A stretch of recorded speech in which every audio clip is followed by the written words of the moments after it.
Even after losing Carlos Rodón, the Giants' pitching staff is good enough to lead them to October, and I believe good enough to carry them deep into the playoffs if they get there. So we'll get into it next. You are Locked On Giants, your daily San Francisco Giants podcast. Part of the Locked On Podcast Network, your team every day.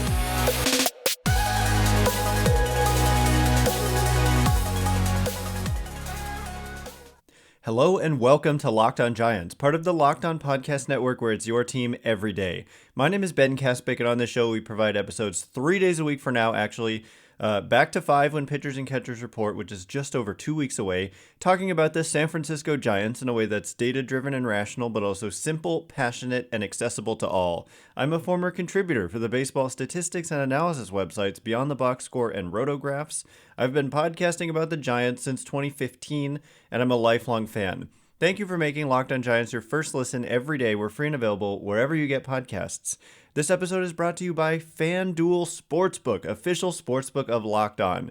Make every moment more. Visit FanDuel.com/LockedOn today to get started. And for us to get started, like I said, I think the Giants' pitching staff, low-key, it's an unusual construction in that, they lose a Carlos Rodón, and I'm talking about them being good enough with their staff to carry them to the playoffs and potentially go deep. And there's a caveat to what I mean by if they make it to the postseason, there's a reason I'm saying that. So we'll get into it a little bit later. But basically, I'm looking at the Zips projections today.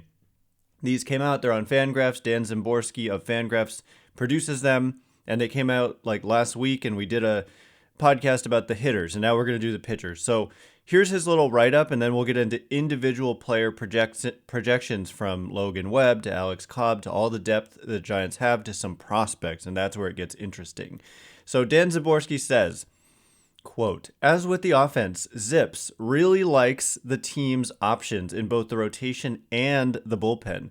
One could hardly call Logan Webb a disappointment, but it feels like a Cy Young-esque season is lurking just beneath the surface, and he still has excellent breakout odds in the projections. Behind Webb, Zip sees a veritable sea of number 2 to number 4 starters, more than enough to weather any reasonable storm, and a deeper group than those of either of the Giants' 2 top division rivals. Kyle Harrison's solid projection shouldn't be a surprise, given that he was the 5th-ranked pitcher on the Zips top 100 prospects last year and performed well in the Eastern League, which, like most other minor leagues, has become far more hitter-friendly recently. Sure, it would be nice if he lost a walk per 9 off his stat line, but he's just 21. Ross Stripling signing didn't get a lot of press, but he was a big reason why the Blue Jays survived the loss of Hyunjin Ryu to injury and Jose Barrios to stinking up the joint. Not Szymborski didn't write that. I'm just saying that.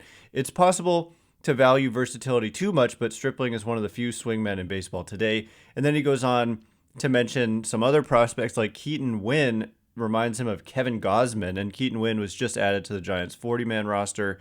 And he kind of writes off the Sean Manaea signing, doesn't like it. And then in the bullpen, Szymborski says the bullpen doesn't match the Braves in terms of depth, and the highs aren't all that high, but there are a lot of acceptable arms, with Zips liking the pen more than Steamer, another projection system, does. Szymborski goes on to say, RJ Dabovich is a Zips special here, a pitcher with velo approaching 100, but some control issues. I have plate discipline stats, blah, blah, blah. Basically saying, Szymborski says that the walks that RJ Dabovich encountered in AAA, he doesn't think he deserved that many walks. And so we'll look at those numbers a little bit later. He says that Dabovich reminds him of Guardians reliever James Karinchak, who's, pretty darn good. And then he says, in conclusion, quote, I think the Giants are an 85 to 90 win team, which is close enough to possibly win the division. Still, I suspect that a surprise NL West title would come more from disasters in LA and San Diego than this team's upside. It's a real shame that Correa didn't work out because it was just about the perfect signing for them. Unfortunately for the Giants, Zips being off by 30 wins in 2021 isn't actually predictive of future overachieving. So thank you for bearing with me through all that. But I just thought it was worth mentioning all that. So again, if you want to hear the reaction to the hitters, that was a previous episode that came out at some point last week. But without further delay, let's just jump into some of these pitching projections. And in terms of this is actually sorted by ERA. So the player by ZiPS projected to have the lowest ERA on the Giants is Logan Webb with a 3.35 ERA in 169 and a third innings pitched for Logan Webb. And so obviously that's a great projection. If we scroll down to some of the more advanced numbers, it has him with a 3.26 fielding independent pitching. So those are great numbers. Those are numbers you would see from a front of the rotation arm. And for Webb, it was kind of a disappointing year in some respects in 2022. He was so good for such a long stretch in 2021, but he wasn't quite at that level. The strikeout rate kind of declined a little bit, but he's just got this unbelievable ability to keep the ball on the ground and therefore limit home runs and kind of attack the strike zone. And so just overall, it's the projection of maybe not like one of the most dominant starters in the game, but certainly a guy who qualifies as a front of the rotation arm. And Webb, is young and under team control for 3 more seasons. So actually the next best ERA projection belongs to Taylor Rogers. So the bullpen, it's very interesting that Szymborski is high on the Giants bullpen, right? Because they struggled in so many ways in the bullpen in 2022, but, improvements, kind of bounce back years are baked in here, but also liking Taylor Rogers with a projected 3.38 ERA and a strikeout rate of 31.5%. Very healthy strikeout rate projection for Taylor Rogers. Projected to underperform his fielding independent pitching, which historically Rogers has done quite a bit, but it's still a strong kind of one of the top 15 or so relievers in the game type projection here for Rogers. Now, the next best ERA projection actually belongs to RJ Dabovich, who comes in with a projection of a 3.51 earned run average. Camilo Doval comes in with a projection of 3.53. So right there, Rogers, Dabovich, who Farhan Zaidi has mentioned as a candidate to even potentially break camp with the Giants if he has a good camp. You look at Dabovich, you look at Cole Waites, who's already on the 40-man and debuted last year. Waites' projection per ZiPS is a 3.83 ERA, which is pretty healthy as well. And if we look at what is that kind of on a rate basis with some things, it is a strikeout rate of 30.6%. League average is around like 22. And so both of these guys coming in with strong strikeout rate projections. And so there's some young talent here in the bullpen. And then you add that in with Taylor Rogers, and also Luke Jackson has a projection of Luke Jackson being one of the signings that the Giants made in the offseason here. He is coming off Tommy John, but should be ready within a month or 2 of the season starting, and it's a multi-year deal for Jackson, and the projection is a 3.56 ERA. So really strong bullpen projections across the board. But what about the starting pitchers besides Logan Webb? I think that it's really interesting the way they did it. They've accumulated, like Szymborski said, like layers of depth that will cover them beyond reason even. Like you can't really fathom so much going wrong that they run out of the depth they have in their rotation. So we'll look at the rest of those options and then some of these intriguing starting prospects like Kyle Harrison in just a minute. But before we get into that, this episode is brought to you by FanDuel Sportsbook. This year, the only app you need at your Super Bowl party is FanDuel, America's #1 sportsbook. We are very excited at Locked On about our new sports betting partner because they're the #1 sportsbook in America, FanDuel. And if you're new to FanDuel, that's even better because they've got so many great features that make betting on sports fun and easy. And right now, download FanDuel so you can bet on Super Bowl 57 with a no-sweat first bet. You'll get up to $3,000 back in bonus bets if your first bet doesn't win. FanDuel lets you bet on everything from the money line to the point spreads to who will score a touchdown. And just looking right now at their odds for the upcoming Super Bowl, the Philadelphia Eagles are favored in this at -122, Kansas City Chiefs at +104. So pretty close there.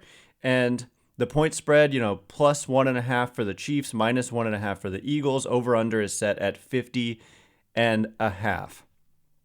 The FanDuel Sportsbook app is safe, secure, and super easy to use. Best of all, you get paid your winnings instantly. So join FanDuel today at FanDuel.com/lockedon to claim your no sweat first bet on Super Bowl 57. That's FanDuel.com/lockedon. Make every moment more with FanDuel, official sportsbook partner of the NFL. All right, as promised, I want to continue talking about these Zips projections. They've got me not excited per se. Like, the Giants built this rotation in an atypical way because you lose an ace in Carlos Rodón, and it's hard to say that they got better when you lose that kind of arm. Like, you could make a case. Rodón is currently one of the top 3, top 5, certainly, pitchers in the game. And so I just think that last year there was some underperformance too. And guys like Alex Cobb, if you look at the ERA that he had versus the expected ERA that he had versus the fielding independent pitching, kind of beneath the hood, I think that there's a totally other level in an Alex Cobb. If the defense is better behind him, then you may have seen much better results for an Alex Cobb. Also, think about the year that Alex Wood had versus what he did in 2021. Think about Anthony DeSclafani, what he was in 2021 versus what happened in 2022, and on and on. And then you look at guys like Stripling and Manaea and some of the years that they've had in the past. Stripling just last year, Manaea not last year, but in years past. There's just so much depth here that I think that they can make the playoffs with this team. As Zimborski say, he views them as an 85-90 win team, which is just kind of a, puts them right in line with a team that just might make the playoffs. And then once they're in, I'm going to tell you why I think that there's a certain wild card player here that I think could make a difference in October. Thanks for making Locked On Giants your first listen every day. Locked On MLB Prospects host Lindsey Crosby is a prospect encyclopedia, and he's going deep on the MLB stars of tomorrow. It's free and available wherever you get podcasts. So continuing on, the next player in terms of the ERA projection is actually Alex Cobb. And so I view him like as a legitimate number 2 starter. And I think that if you're not a Giants fan and you just hear the name Alex Cobb, you probably didn't notice just what he did last year. And what he did last year was really eye-catching because, like I said, he had this ERA that wasn't anything special at 3.73, still better than average. Like, he really struggled from an ERA perspective in the first month plus of the season. The peripheral numbers were so good, and we kept saying on the show, that's what's predictive. And so if you look at then starting a month or two into the season through the rest of the season, his ERA ended up matching those peripherals. But when all was said and done, he still didn't quite, the ERA didn't get dragged down quite to where those numbers were. 3.73 ERA, but expected ERA of 3.15. And fielding independent pitching of 2.80. And if you look at projections for pitchers going into 2023, a lot of different projection systems have Alex Cobb. Some projections have him as a top 10 pitcher by fielding independent pitching. And so that's good. And so to have Webb and Cobb, I really view Cobb, he's not like a 5th starter type. I really do view him as a number 2 starter type. He is a little bit older, but man, he added velocity. This guy was throwing, his average fastball velocity in 2022 was 94.8 miles an hour. His career average fastball velocity, including last year, is 91.9. So he was hitting like upper 90s quite a bit at times last year. His splitter velocity was 89.7, which is close to his career. He's at times in his career, that's been his average fastball, basically. So he now throws his splitter as hard as he used to throw his fastball, and he throws his fastball really hard. And so he's a different guy. And so I just remain high on Cobb. He does have some injury risk. He is 35 years old. But the projection here for Cobb is a 3.60 ERA with a fielding independent pitching of 3.32. So the projection is kind of thinking he might underperform his ERA or his FIP again, but we shall see. But like Logan Webb, he's just a ground ball machine. And so right here, you've got 2 guys who just are able to strike you out control the strike zone and just keep the ball on the ground. And so infield defense is going to be important, but infield defense wasn't as much of a problem as it was outfield defense last year for the Giants. And so I really think with Cobb, it was a lot of luck that he just like weakly hit balls that just nobody could get to in the infield, kind of the Tyler Rogers effect. But I'm hopeful that that's not like a super sustainable problem. I'm thinking that if Cobb can stay healthy, the results are going to be much better for him this year. So the other options in the rotation, I mean, Alex Wood, the projection here per Zips is for a 3.79 ERA with a 3.51 fielding independent pitching. So he's kind of, he had a rough year, but he's got a track record. And if you look at, I wouldn't put all my weight on 2022, just like you would argue with me if I just said, forget 2022, look at what he did in 2021. I would kind of look at them both, but he was so good in 2021 and not so good in 2022, but he's got a track record of being a pretty darn good starting pitcher. Third time through the order was a struggle for him, so a better bullpen, having a deeper staff so you can take him out, maybe piggyback him with an Anthony DeSclafani, who also has a pretty decent projection here. I would expect Wood to have better results. I think he did get hurt by bad defense as well. So the next guy to look at here is Anthony DeSclafani, who his projection is for a 3.84 earned run average, and for fielding independent pitching, 4.04. So it actually expects that he'll have better results than the fielding independent pitching would suggest. But that's not bad for a guy who was horrible and injured in 2022. And again, I'll point you to 2021 and say, this guy was really, really good. I know he had his struggles against the Dodgers. I know he struggled in his one postseason start with the Giants. But if he's your like sixth starter, which he kind of is, then you could do a heck of a lot worse than this kind of depth. And then looking at the new guys, talking about Ross Stripling and Sean Manaea, it's just more of the same. A 3.88 earned run average projection for Ross Stripling with a 4.02 fielding independent pitching projection. It's just depth. I mean, Stripling had a really nice year for the Blue Jays in 2022. And like Szymborski is saying, I see a lot of guys who are like number 2 to number 4 starters here.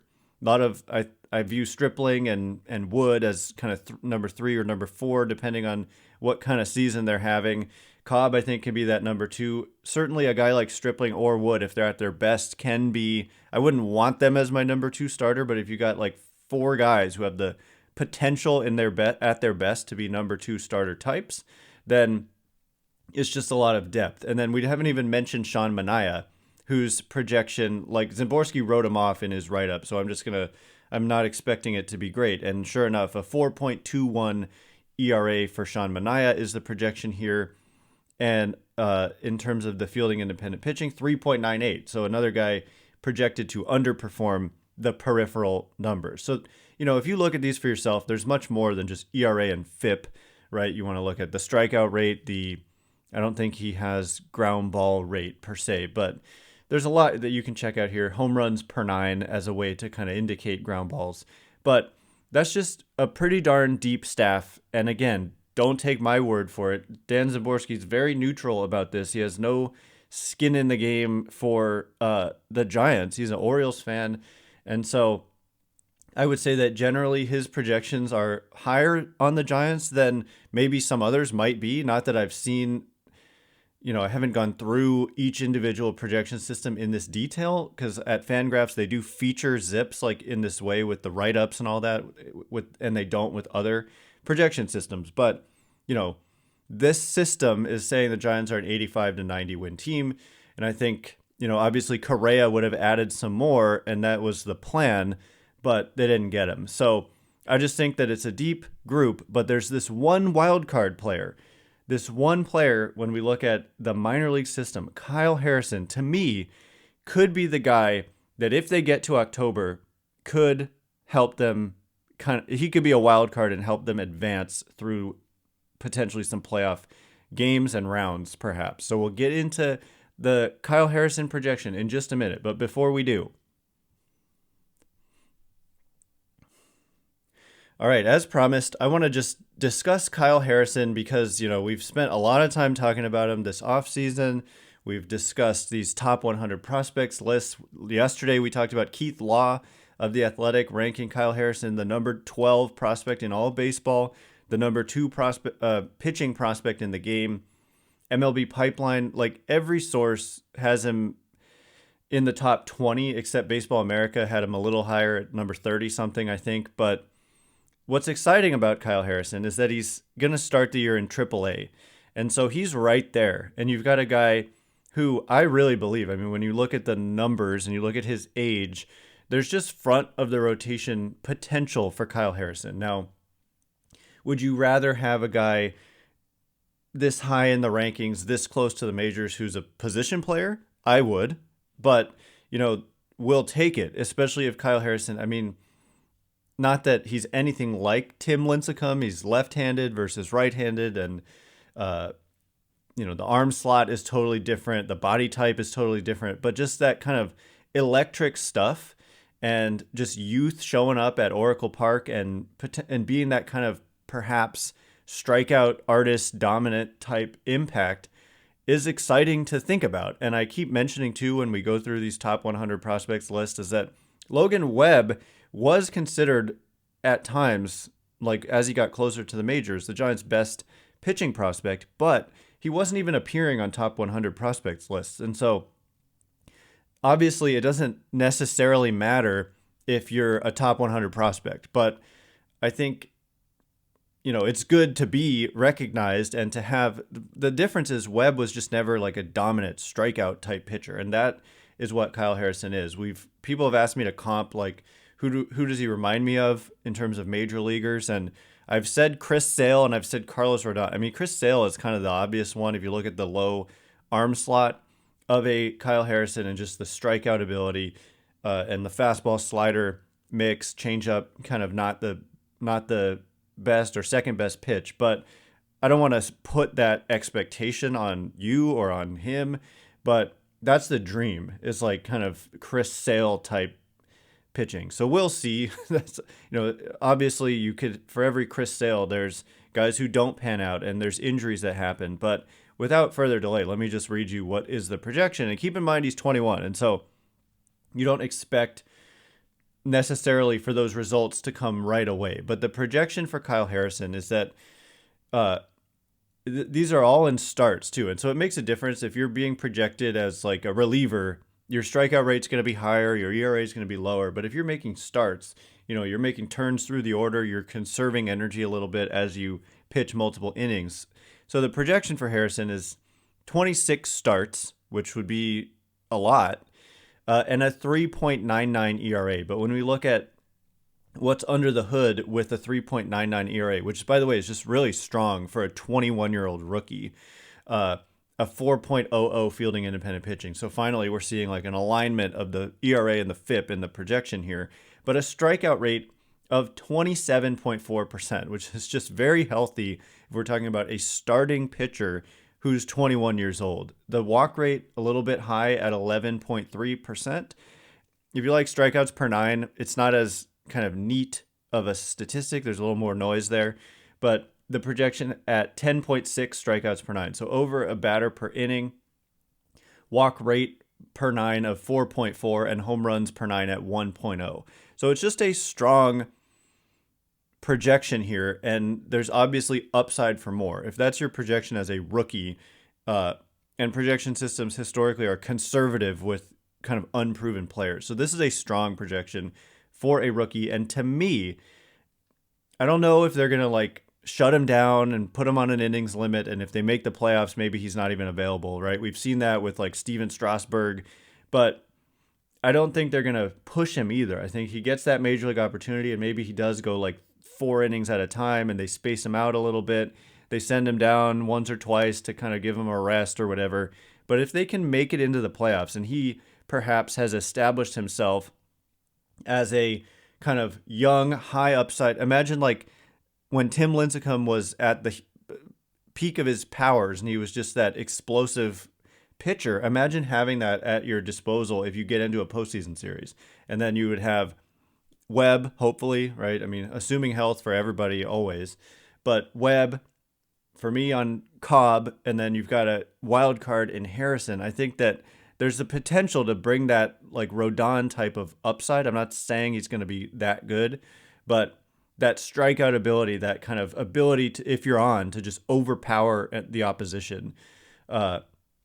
You could perhaps have that with Kyle Harrison, kind of like David Price when he did that as a rookie with the Rays when they had that World Series run in the 07 or 08, whenever it was. And so, anyway, there are other projections to look at here. I mean, like Zimborski was saying, Keaton Winn has a strong one. Keaton Winn reminding him of Kevin Gausman. Keaton Winn being on the 40-man for the Giants. And so when you look at even more depth, he's just another guy. But anyway, you can check these out for yourself. They're on Fangraphs, and that is all the time we have for today. So thanks again for making Locked On Giants your first listen today. Now make your second listen Locked On MLB Prospects. Host Lindsey Crosby is a prospect encyclopedia, and he's going deep on the MLB stars of tomorrow. It's free and available wherever you get podcasts. Once again, my name is Ben Kaspick. Check me out on Twitter at Ben Kaspick, Kaspick. If you like this show, please consider rating it or leaving a review. It helps me out a lot. So thank you in advance, and thank you to everyone who's done so already. I can't wait to be with you again one more time this week. Maybe more if something happens with the Giants. We'll see. Spring training getting close here. We're going to be doing a mailbag, so be on the lookout on Twitter for a prompt. Thanks again for listening today. You are now Locked On Giants.